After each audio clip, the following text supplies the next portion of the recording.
Make this Christmas memorable with Goat Guns.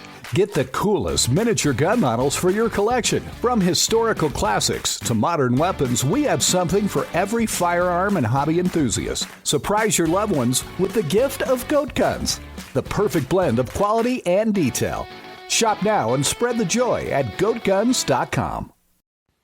Welcome to the Human Capital Innovations Podcast. We're your source for personal, professional, and organizational growth and development, where we share original research, explore industry trends, and interview executives and thought leaders from across the globe. We hope you join us often for practitioner-oriented content around all things related to leadership, HR, talent management, organizational development, and change management.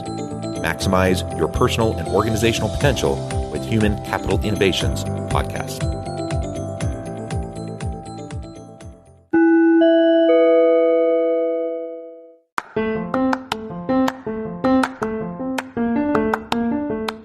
If you enjoy the Human Capital Innovations Podcast, enjoy ad-free listening by going to the Patreon page, and please consider contributing even at the producer or sponsorship level. And please leave a review. Thank you for your support.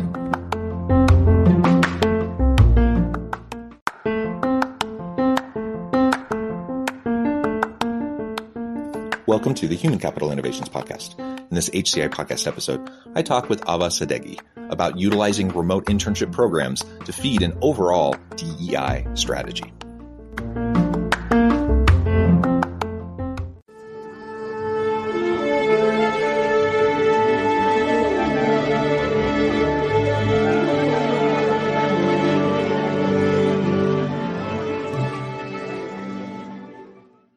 Ahva Sadeghi, welcome to the Human Capital Innovations Podcast.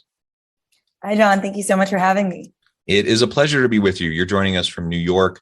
I'm south of Salt Lake City in Utah. And today we're going to be talking about something. We've talked about both pieces of this, but I don't think I've ever talked with a guest combining these two components together. And that is remote internship programs and DEI strategy. So how can we pull those two together and utilize remote internship programs to feed into our overall DEI strategy? I think that's a really genius idea. So I'm really excited to unpack that with you and to explore that together. As we get started, I wanted to share Ahva's bio with everybody. Ahva Sadeghi is a passionate social entrepreneur and co-founder of Simba, a venture-backed and all-female founded tech startup on the future of work. Ahva is an economist and researcher focused on remote work and workforce development. Prior to launching Simba, Ahva worked at the U.S. Department of State in the Human Rights Bureau and completed a civil rights fellowship with Congressman John Lewis in Atlanta. She was recently named Forbes 30 Under 30 and a Global Entrepreneur Scholar by the U.S. Department of State. Ahva completed her graduate studies at the London School of Economics and received her BA from the University of Arizona Honors College. In her spare time, she enjoys playing the cello. What a fantastic background. And I'm really jealous you got to work with John Lewis. That is amazing. What an opportunity. Anything else you would like to share with me and my listeners by way of your background or personal context before we launch in further? No, I think you covered it all. And, honestly, it was such an honor and privilege. And that's actually where I started working on Simba, was with late Congressman John Lewis. So excited to share more. And I'm so grateful to be here. Wonderful. So why don't you just start by telling us about the idea behind Simba, what you're doing there, what you're trying to accomplish, and then we can get more into the details of remote internships, how we can promote those, and how those can feed into DEI strategy. Wonderful. That sounds great. And so I always like to tell the story and the impact and what Simba is just by sharing kind of the story of how we started creating it. And it kind of starts with my own story. I was a student at the University of Arizona, really passionate about human rights and economics. My family is from Iran. And so I saw in your background, John, that you even study, very focused on ethics. And that's something I was very passionate about. And I wanted to be a diplomat. And at the time, as you can imagine, internships in that space were not in Tucson. They were in DC, they were in New York, they were very metropolitan cities, but they were also unpaid. So I didn't really have access to them. And my sophomore year in college at U of A in Tucson, the State Department of DC launched a virtual internship program. And I applied, I got in, and I realized the power of remote internship to access opportunities. All my friends kept asking me, Ahva, how did you get that on your resume? How did you do it? And I told them, reach out to them on LinkedIn, offer to be an intern and say you don't need a desk. and see what happens. And so that was kind of the idea that sparked, okay, remote internships could be really powerful. And this is back in 2011, so over a decade ago, well before remote was even a thing. And so we really wanted to focus on how do we create access to these opportunities from anywhere. You don't need to be there. You don't need to pay to do them. And when we started diving in deeper, we understood that companies are using spreadsheets and on average 9 to 11 different platforms to run these programs. So we thought if we could reverse engineer and design the actual program experience to make sure that we could take it remote, then we can solve the problem for remote internships and even really in general, all internships. So we support all of them today. And to give you an understanding of what SPHRa actually is, it is a all-in-one platform that large companies with 25 interns or more use to streamline, manage all their interns in one place, provide an engaging experience, and optimize their conversion rates all in one place. So we don't recruit, we focus all on the experience part of the programs. Yeah, that's tremendous. And it almost seems like a no-brainer today, right? After 2 years of the pandemic and so many people are working remotely, so many people being forced to move their normal full-time jobs or part-time work into remote work, but also internships. And I'm at a university. And so I know our internship office, they were scrambling like everyone else, and they were trying to figure out how can we continue, because we have all these internship requirements that you have to complete in order to get your degree. So how are people going to complete these requirements when the locations aren't even physically together, right? And so this idea today, I think, about remote internships is it makes more sense to people naturally. But like you said, it's not like we had to wait for the pandemic to be able to do this. And you were able to do it over 10 years ago. And there's just so much opportunity. And I love how you focused on the access piece. Because like you said, if you're trying to do a high profile internship in a metropolitan city that's unpaid, it will be tremendous for your resume. It'll be a tremendous networking opportunity and career builder. But how many people can afford that? How many people can afford to not get paid and work in a really expensive place? And the reality is most of the people who can afford that come from upper middle class or wealthy families. And so when we talk about access to the underprivileged or the disadvantaged, it's a big problem. So having remote opportunities really levels the playing field a bit and gives organizations an opportunity to select people from anywhere, which is a benefit to them. And it gives all of us, I say all of us, I'm a straight cisgender white dude, so I have plenty of privilege, but for all the people who don't have like all the embedded privilege, that they can have a level playing field and actually have an opportunity where otherwise maybe they wouldn't. So I think that is awesome. And I would love to see more and more of these opportunities come about for my students and, other people I interact with. So I kind of started to go there, but why don't we talk more specifically then about the connection to DEI? Obviously, access is an important piece of that, but tell us more about your thinking around DEI strategy and how remote internships can feed into it. Absolutely. And I couldn't agree more with what you said. And I'm deeply inspired and excited that, you understand and you see the vision behind the work that we're doing. And so this is, access to the workforce is so critical when we think about the C-suite and who is in these leadership roles. It really starts at the beginning stage. And economic mobility is very, very difficult and challenging with unpaid internships. So we actually just recently launched the paid internship pledge because nearly half of internships are still unpaid. And this is, they're working. It's when you think about it, they're actually supporting the workforce. And that's why we came up with the name SYMBA for symbiotic relationships, where the organization's gaining value as well as the intern. And so when we think about these pipeline programs, they are the number one feeders of diverse pipeline at these organizations. And that's just the fact. That is the number one way that they feed pipeline. And so we do work with a lot of really great nonprofits like Inroads and Year Up that are very, very focused on this to provide diverse candidates and first generation students from historically Black colleges and all of these into these funnels to to have great opportunities. And some of the spaces we initially focused on were tech. My co-founder, Nikita, she's a woman of color engineer. And when she was at Apple, she was one of the few women of colors interning at the program. And so it's really, really important that we create more of these types of programs with larger scale, with larger access to all different geographies, and not just the typical Ivy League or the typical schools they go to. They need to open up access, create more opportunities so that these can feed in. One other thing, in addition to internship programs, is the setup of who are the hiring managers, and are the hiring managers diverse, and do they show career progression at an organization? So, I say that internships are key and critical, but I think that's the first step. And there's a lot more that we can do with D&I, but it's very, very clear with the data that internships are really the number one source of diversity for many Fortune 1000 plus companies.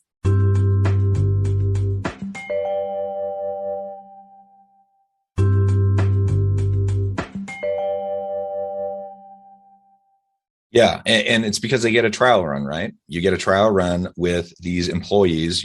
They get to prove themselves. They get to learn more about the company. So they know whether it's a good fit for them. You know whether it's a good fit for you.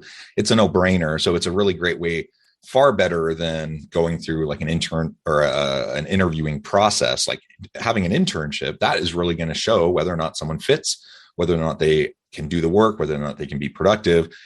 And I think organizations have known that for a long time, yet they tend to disproportionately tap into these more privileged pools of candidates.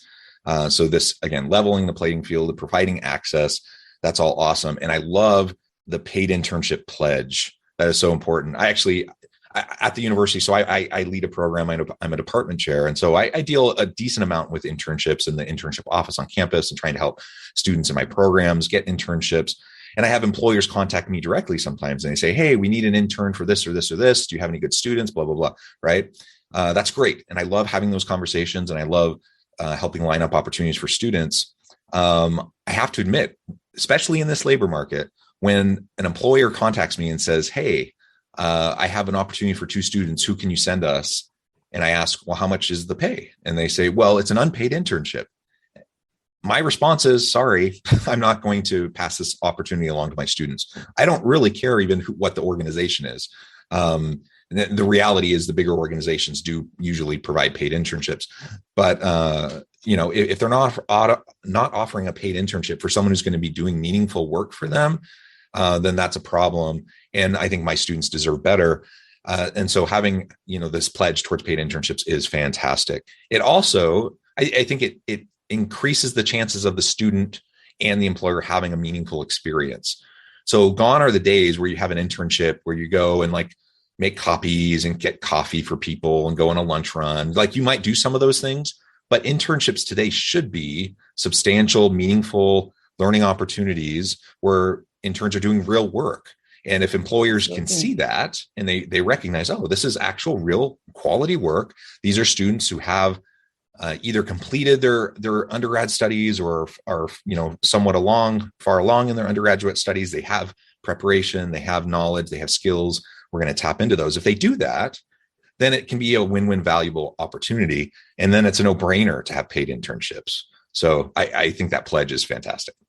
Yeah. And if it's okay, I just wanted to double down on what you said, because when you're not in a paid engagement, the protections and the legal aspects of HR also don't apply to you.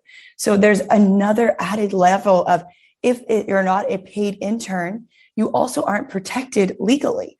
So there's so many other issues that I find very, very problematic. And if you're not paying the intern, then what are the odds that it's going to turn into a paid opportunity? When we talk about economic mobility and internships being a part of your career projection, it's just, how are you going to create this when you're already starting from that stage? So there's a whole host of other reasons that we're really, really big advocates for this. And we've already talked about the pipeline. I think that's a really, really important point. That's a huge benefit to organizations. We've talked about the fit both directions so people can suss that out and really have a better understanding of whether this is a place for them. I just anecdotally, I can think back to, I did several internships when I was a student, both at the undergrad and graduate levels. And each internship I did, I think I did like 4 different internships over undergrad and in my master's program. Excuse me. And each time it refined my understanding of the types of jobs that I would do. And each time it actually encouraged me to do something different. And so I didn't actually end up doing any of the things I did my internships in. And I kind of took this meandering educational path that got me to where I am today as a professor and a consultant and such. But that was valuable. That was valuable to me to have that self-discovery as I went through the internship process. And frankly, the organization didn't get saddled with somebody who really didn't have their heart in it after I finished my internship, and so I think it was a good thing for on both sides. It was a great opportunity for me. I gained skills. I gained a lot of knowledge and understanding. I also understood better what I liked and didn't like, and then pursued future opportunities, in relation to that. So those benefits are all hopefully pretty clear to listeners. What are some of those other types of benefits, say around culture, or other things like that using remote internships can help to build, especially coming back again to the DEI strategy? Absolutely. Well, there's a whole host of things. Before I even get into the DEI strategy, some of the aspects of building better managers. And we know that if you have great managers at your company, then you build great teams. And an intern, someone who's entering the workplace for the first time, you do need to be very supportive. You need to be a mentor. You need to create psychological safety. And doing that in a remote setting is a really great practice for an organization to start to build and to understand, how do we show up remotely? How do we, support our team? So that's a really, really important and powerful aspect for organizations. I think also for them to start thinking about what are our strategic recruitment practices and how are we, building our strategy around succession planning. Are we a very top-heavy organization? Do we have the pipeline we need to fill as the organization is growing? Because, we're in a recession right now, but the labor market is so competitive, right? It's such a fascinating, as an economist, just like studying what's happening in the market, it is really critical that companies start to diversify their portfolio and strategy of recruitment. What are we doing? How are we thinking about our brand? And how are we attracting talent? Because gone are the days where the employer holds the power. It's all about the employee, and they can move, and you need to be ready to adapt. And internships can be a great way to learn, how do we ramp up people quickly, make sure that we have a pipeline, and also strengthen our brand. And I think that D&I, as I said, is part of a no-brainer. It's also, when you go remote, now you don't have to go onto every campus. So previously, university recruiters would go to maybe 10 campuses because they only had budget to do that. Now with remote recruiting, you can spread your wings. You can go anywhere, and you can have like I had on Monday 20 Zoom calls in probably almost maybe 15 different cities. I was thinking back in the day, I'd probably have max 5 meetings in a day, right? If you think about travel, if you think about all of that. So I think, that is definitely one aspect. And all these interns are ambassadors for you. So when you start to build great relationships with universities and programs, interns talk and they will tell their friends, and they start to build that pipeline for you. So if you go to diverse campuses, if you start to bring and nurture diverse pipelines, it just compounds. People ask me, how do you have a women-founded company? And how is your team so diverse? I'm like, well, I'm so diverse, and everybody I've hired is so diverse. And we come from communities that are diverse. So I think that's really, really important to think about. All these effects compound each other.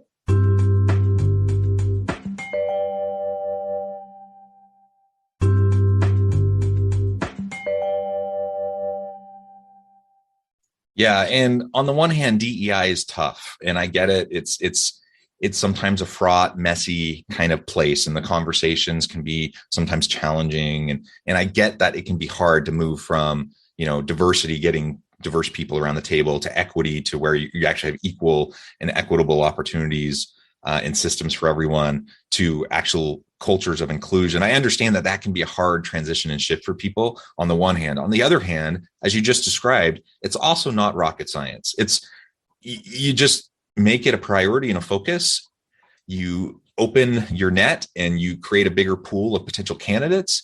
You check your biases at the door. And so if you think, if you have a picture in your mind of the stereotypical, who's good for this position, and it's like a white dude, then you need to check yourself, you need to check your bias, and you need to take a second look at, what you need in that position and what the requirements are and why those requirements are listed that way. All of those things. You just do some of those basic things. You start to build a team that's more diverse. That will then allow you to continue that process. You build momentum, and then you start to have an inclusive culture where people just feel valued. They feel like they belong. They can bring their whole authentic self to the workplace. And then you don't have all those tensions that are always so fraught that people worry about, putting their foot in their mouth, saying the wrong thing or whatever. I get that that's hard, but we can't let that stop us from doing basically the simple things that are going to help us move in the right direction, right? Well, good. As we're coming up close to the end of our time together today, this has just been a fascinating conversation. I imagine we could go on and on and on and on. But as we're starting to wrap up, give us some proactive tips that we can use. Anyone listening today, that they can go back to their teams and start to talk about how can we utilize remote internships, generally speaking, but also in connection to DEI strategy. What can they do today? What can they do in the next week or two to really start the ball rolling and to get this process going? Absolutely. Well, I would first establish and understand what are your business needs, right? I think that all of these things that we're talking about really don't exist in silos.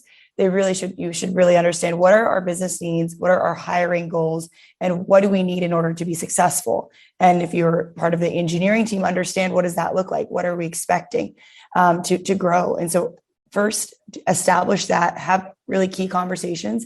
And then second, really think about what are our recruiting strategies, really understand what has been most successful and understand the data behind it. Unfortunately, a lot of teams that we, initially were working with, now there are a lot more data driven where, when we ask them some of these questions about what's your cost per hire, what is your long-term retention, how does an intern compare to a fresh hire for a manager 5 years out, understand what these metrics are so you can start to actually make really strong business cases for what you're doing, and also understand, where you are at within your industry. So start to create benchmarks and goals and have this a part of your strategic plan and initiative that feeds into the higher business objectives and goals, and make this a reoccurring conversation. Talk about this, be loud about it, and, use data to back these conversations. Gone are the days that, internships are part of a CSR strategy. They are honestly the most strategic recruitment practice. So we really encourage you to approach them as such. So that's my top tip of the day. Yeah. And the data-driven decision making, so important. That hopefully sounds obvious to everybody. And I know that's an additional topic that we could explore. How do we do that more effectively? But identify the right metrics, monitor them, track them over time, and try to make decisions based on the actual data. And that's going to get you so far. It's going to help you sidestep a lot of potential issues, and it'll help you keep your biases in check. All of that is going to be to your benefit. And then again, coming back to remote internships, just like with remote employees, it's a tremendous opportunity because now you're not geographically bound, right? In a tight labor market where you're struggling to get good people, and you can only select people that are within commuting distance of your physical office space, your pool is instantly limited in a major way. But if you can utilize more remote distributed teams, including interns, literally anyone, anywhere in the world, as long as they have good equipment and good internet connection and the time difference isn't too much of an issue, anyone in the world can work with you, work for you, and help your organization to be successful. So let's lean into that. Let's figure out how to do that more effectively. Simba's one approach to do that. And I think that's fantastic what you're doing in your organization. And I would encourage listeners to look into this more.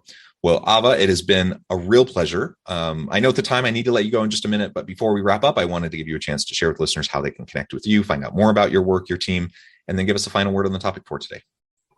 Wonderful. Well, thank you so much again for having me. I'd love to connect with everyone. I'm very active on LinkedIn, and I'm sure it'll be in the post below because my name it might be difficult to spell, but Simba is spelled SYMBA, and it's .io. Check out our paid internship pledge, sign it, join the movement. And if you are an employer, we'd love to show you what we're up to. Wonderful. Thank you, Ahva. It's been a pleasure. I encourage listeners to reach out, get connected, find out more about what Ahva and her team can do for you. And as always, I hope everyone can stay healthy and safe. that you can find meaning and purpose at work each and every day. And I hope you all have a great week.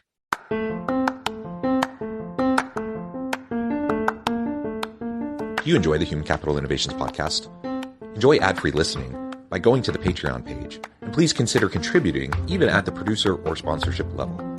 And please leave a review. Thank you for your support.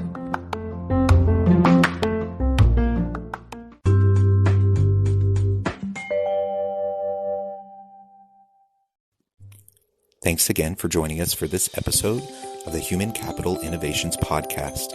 I hope you stay healthy and safe and that you have a great week. Make their Christmas unforgettable with goat guns. Looking for the perfect gift for your husband or man who is a gun lover? Look no further.